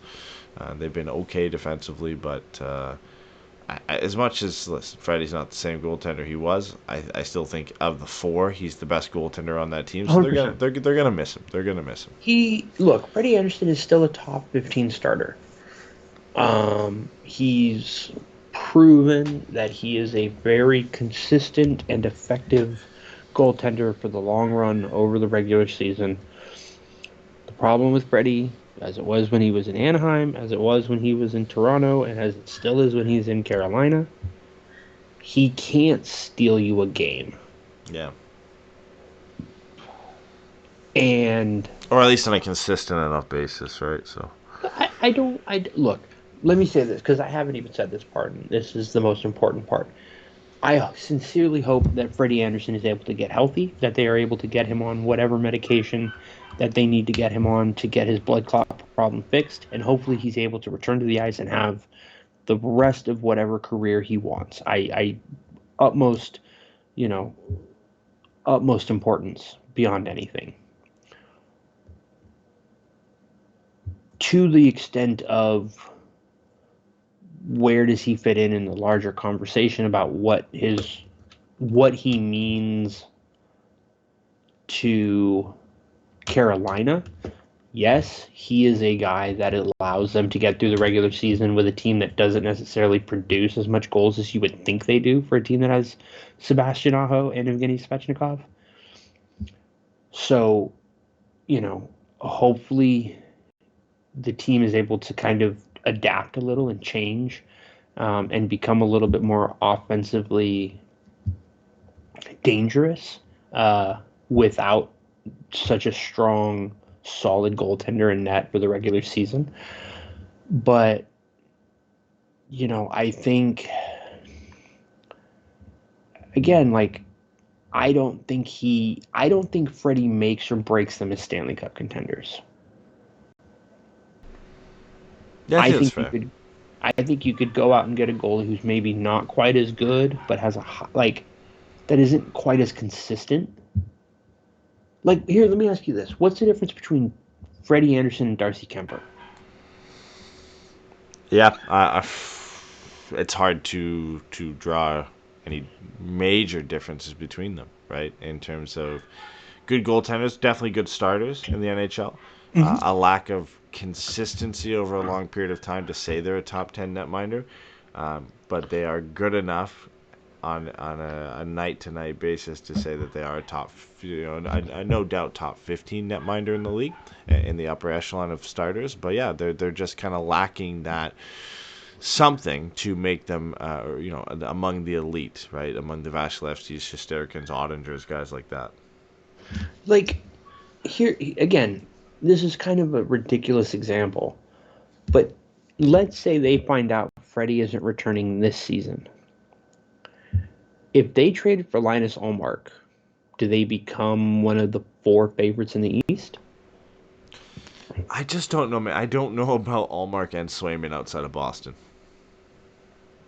I really don't. But to that point, if there was somewhere you were going to send either of those guys, wouldn't it be Bruce Cassidy in Vegas or Rod Brindamore in Carolina? Yeah, I'd argue it's maybe the closest to them to Boston stylistically, to have success and to have a good defensive core and defensive team in front of them.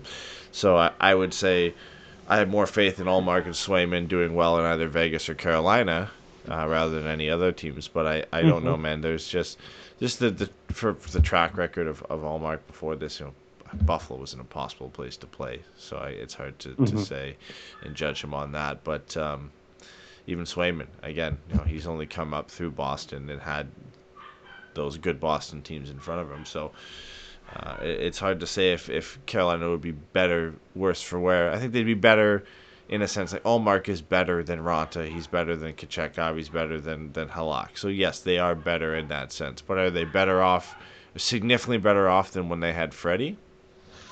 That's, I think, where you get into a debate and an argument. So you don't. I'm not even trying to be a dick when I say it this way. I'm just going to say it this way, though. Yeah. You don't think adding the reigning Vezina winner dramatically improves their station? No. That's crazy. I don't think it's insane. I'm incredibly low on Allmark because I'm not sure what he is outside of Boston. Yeah, for sure. I think that's totally fair. We saw what Jeremy Swayman was able to do as a rookie, so I think that is exactly even what they're both doing this year, right? So, yeah. 100%. A team that we expected. I was among many that thought Boston is going to take a step backwards this year because they have no centers. They've got Pavel Zacha and Charlie Coyle as their centers, and both of those guys have taken steps forward. So, I mean, listen, man, it certainly makes them better, but I don't know how much better. That's the thing. He's not one of those guys I can immediately say that he is a significant major upgrade on Freddie when they have a healthy Freddie. Yeah, no, for sure. Two other things real quick. One, speaking of Carolina, did you hear that they're trying to get rid of Anthony DeAngelo? No, but I'm not surprised. They're ready to just completely move on from that whole experiment, and that is so funny to me. Yeah, has not panned out. And then two, the other thing worth mentioning as far as playmaking centers who retired, Joe Thornton recently announced his retirement. I saw that. And good for him. Yeah, I'm glad he's done and fucking out of the league where he can't hurt the Ducks anymore. Yeah. He retired as you want to talk about a first ballot Hall of Famer? Like, yeah, he is in the Jerome McGinley category where it's like the moment they announce they retire, you should just put him in the Hall of Fame. Mm-hmm. Like, we don't even have to play games; just put him in the Hall of Fame. Yeah, no, he is. There's no question. Lundqvist is like that. Like, he never won either, did he? Nope. Yeah. I think he might now officially be the best player to never win a cup. Mm-hmm. He's in the conversation, for sure. He's obviously better than fucking Roenick. Yeah. Yeah. Leaders, that's tough, man. That's tough. Career points. Let's see. Yeah, all these guys got cups. Joe Thornton, 12th, no cup. 12th all-time in points and no cup. That's he was on some good teams too, man. He had some good Brian chances to do it. Won 6 cups. Bro, Mike Madonna won a fucking Stanley Cup and Joe Thornton didn't. I should love that as an American, but that's kind of crap. That's kind of weak sauce. I'm not gonna lie to you. Oh my god. Dude. I mean, I think he is it's him and Iginla, right? Yeah. That's Joe, Jumbo Joe with the Sharks was just a animal, man. He was just a pain to go against when those Sharks teams that people thought were competing for the Stanley Cup back, the Marlowe, Heatley, Thornton days. He was something else, man. He was just it's funny. I always look back his Hart Ross and Hart Trophy season. He had 92 points. Then he comes back the season after that and puts up 114. Doesn't win anything off that, but man, he was a pain to go against, something special to watch. One of the best playmakers, one of the best passers of all time, one of the best players, again, like you said, 12th all time in scoring, over 1,500 points, 1,700 games. That is a legendary Hall of Fame career if you ever saw one. So. Oh yeah, 100%. You know, Jumbo Joe is going to, one, enjoy retirement. Yes. And two, stay as connected to the game as he possibly can. Like, he is going to be texting, Mitch Marner and Austin Matthews and other guys in the league as much as he can to stay engaged in the locker room, Zoom calls, whatever he can do. Yeah, it's so funny because he's always said, like, once he retired, he wanted to go back to, where's his wife from? Switzerland? Mm-hmm. And spend over, since, she moved all the way out here for him and stuff like that. So it'll be interesting to see what happens with that. He's going to go pull a Yager and play till he's 50 over in the Swiss League. Bro, could you imagine, like, pulling up to some fucking, like, B-tier Swiss League, and you're just like, oh, the other team has Joe Thornton at, like, 55 years old. He's going to have Jumbo on the back with the number 69. Yeah, exactly. Have a 3-digit jersey just so he can get 420 on it. Just... he's a legend, man. He's a legend. One of my all-time favorite hockey memories is him and Getzlaf biting right at the face-off in the playoffs. Yeah, that is, for me, just one of, like, that to me is like one of the defining moments. The only highlight of that entire series for Ducks fans, but yes. Yeah, no kidding. Yeah. All right, let's wrap it up. We got 3 upcoming games this week. We've got Tuesday versus Pittsburgh, Friday versus Philly, Sunday versus San Jose, all home games. Let's do better than our last predictions. And let's just eliminate Sunday at San Jose. We know that's going to be a win. So No, we don't. Yes, we do. Yes, we do. Nope. Don't. Okay, fine. You tell me you were going to lose against San Jose. Tell me we're going to lose against San Jose. I say that we win Pittsburgh and Philadelphia. Both games we win by 2 goals each, and we lose 3-1 to San Jose. If we, you know what? If San Jose rolls in right now. If San Jose rolls into Anaheim, having not won a game, we are definitely losing to San Jose. if they haven't won a game, I think they play Philly and they play somebody else this week. They play 4 games, I think the Sharks do, before they roll in. So they play 3 games before they roll in. Philly, Edmonton, Vegas, yeah. Yeah. If they lose all 3 of those, there's a high chance they beat the Ducks. There just is. There's just no way. That's just how it is. Players score their first NHL goals against the Ducks, and people break their slumps against the Ducks. Whether the Ducks are playing good or bad, that's just the history. That's just the curse that we bear. And if the Sharks are 0-13-1 by Sunday, they're gonna win. They're gonna win.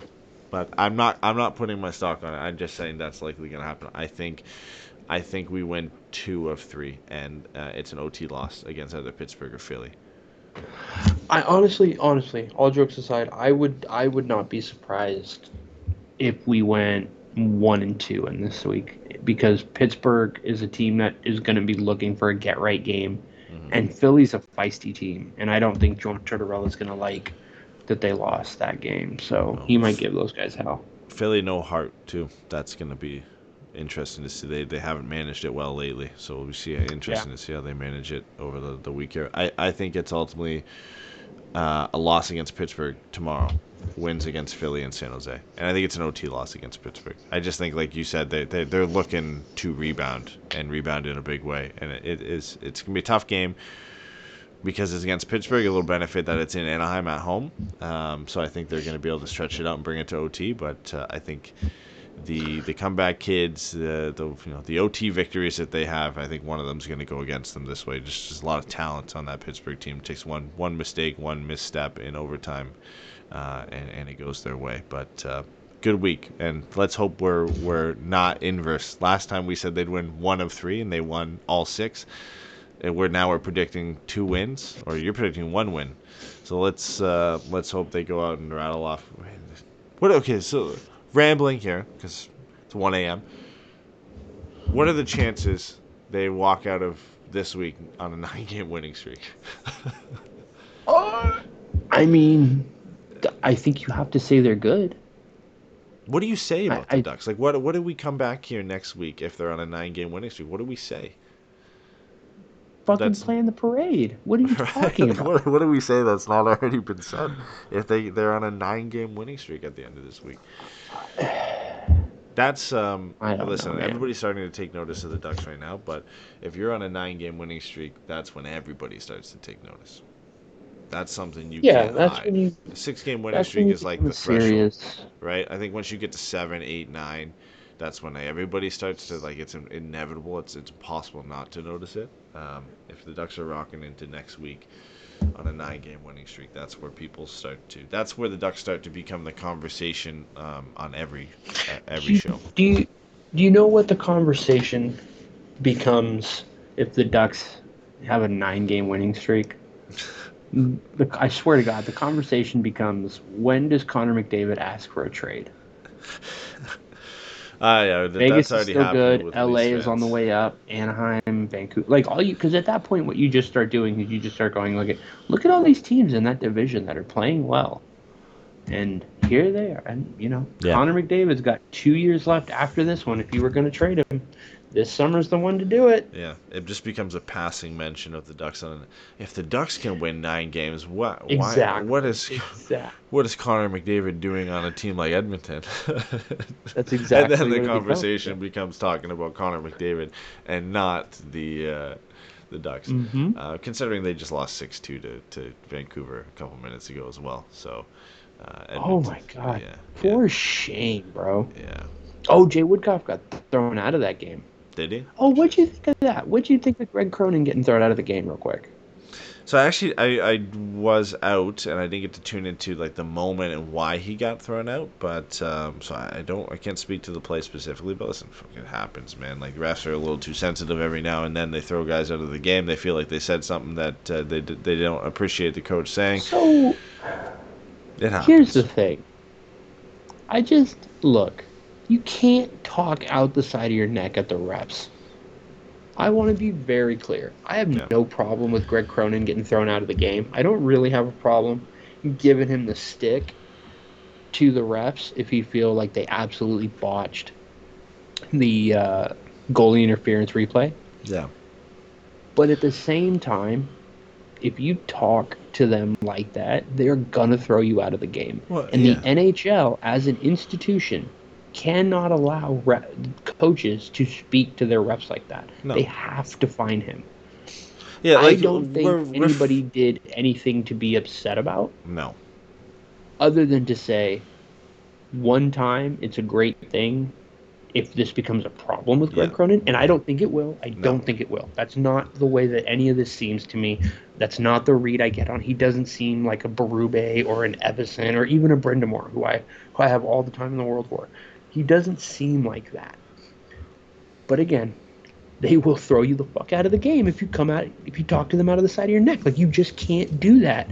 And again, I would just ask people to imagine you're at work and somebody just starts motherfucking you in front of all of your colleagues, in front of all of your coworkers. You would sit in your car and you would cry your entire lunch. Yeah. It sucks. It's not fun.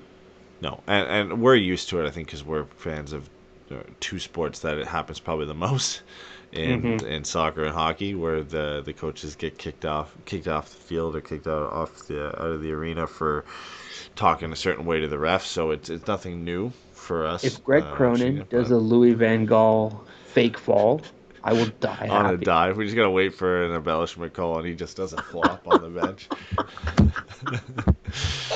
It has to happen. That would make me so happy. I might just watch that clip now. When we get off this, I might just find that clip and watch it. That clip rocks. Yeah. Love you, Louis. Play it on the end of the video here for everybody who hasn't Exactly. It'll be our new intro to the show. It's just there we go. On loop of Louis Van Gaal flopping on the floor, and we needed a Cronin one for that to happen though, and it just for sure. It's back and forth. between them. But anyway, enjoy it, guys. Ducks are on a 6-game winning streak. We get hockey tomorrow. Leo, you know what? We didn't mention this. Leo Carlson played all 3 games last week. Does he play tomorrow? That should be what we're talking about. Does he play tomorrow? I think he does. I say he doesn't. But 4 games in a row completely breaks. 3 games in a row breaks their schedule of what they had said. 4 games in a row completely shatters their. We're gonna play him, sit him, once every 3 games. That they said they were doing once a week. It was. He's only gonna play 2 games a week. Played 3 games. So last he week. should miss Sunday. You should play him Tuesday, play him Friday. Yeah. Although I will tell you, if they sat him tomorrow, it wouldn't surprise me. Yeah. I think that he played 3 games last week, and now this would be 4 games in a 9-day stretch. So it does break with the same. Anyway, I'm just finding things to talk about at this point. But maybe sit him versus Pittsburgh, play him versus Philly and San Jose, sit him. Maybe play him then against Nashville, sit him against Colorado. I think you've got to play him against San Jose. Florida. That's a given for me. Get him on the ice against that god awful beer hockey team. Schedule. I've been on hockey teams that played better than that. Yeah, they're awful. I think there's a better chance the Ducks are on a 9-game winning streak than the Sharks winning a game. Yo, it fucked up. Yeah, 100%. Honestly, if we go into that game and they haven't won and we haven't lost, man, there's nothing I'm gonna want more than that game. Absolute chaos. Sharks are gonna be out for blood, just trying to kill people. And the Ducks aren't going to be trying to lose break their streak against a team that hasn't won. That's nope. Greg Cronin's getting kicked out of that game for sure. Oh yeah, that's a great point. All right, guys. Well, it's good being back. Apologies we missed the last week. There a lot kind of going on, but we're going to try and be a little bit more regular. I'm going to try and be a little bit more regular with the schedule to be able to get things set up. I don't think you guys. That's why we're all taking Activia. Yeah, I don't think you guys will notice anything different on the recording side of things, but obviously now we've switched the podcast over from Megaphone. This is our first pod on Believe. Yeah, it was Megaphone and Blue Wire, and now we're over to Believe as part of, I guess, Anaheim Calling, right? So nothing changes on the show, I don't think, other than maybe some of the ads will be different. I'm sure you were looking forward to different ads in the show. But yeah, that will be pretty much it. I don't think there'll be anything different, but if there is anything, any changes, we'll let you know. But everything should be the same. If you do notice any differences in how and where you were accessing the show before and you can't get it now, please let us know. Find a way to reach out to us, whether it be through Facebook or through Twitter, Instagram, TikTok, whatever. We have them all, so just find a way to get in touch with us if you notice that, hey, I normally use this platform and the new episode isn't uploading. Let us know. Obviously, this kind of sounds dumb. You probably wouldn't be able to know if it wasn't uploading, but yeah, if you didn't find it somewhere you normally found it, please let us know, so we can get that addressed. Just because with the change, there's always concerns that some things don't change over properly. The RSS feed doesn't get transferred over correctly, and either doesn't post to Spotify or doesn't post here, or doesn't post there. So yeah, just let us know if you come across any of those issues. It'll allow us to get it fixed up quick and fixed up for you. So appreciate you guys tuning in, and we will be back soon, hoping for a 10-game win streak podcast to start next week. Yep. Don't let the fact that the San Jose Sharks suck distract you from the fact that Scott Stevens has more career assists than Jeremy Roenick. Bye, everybody. Bye, guys.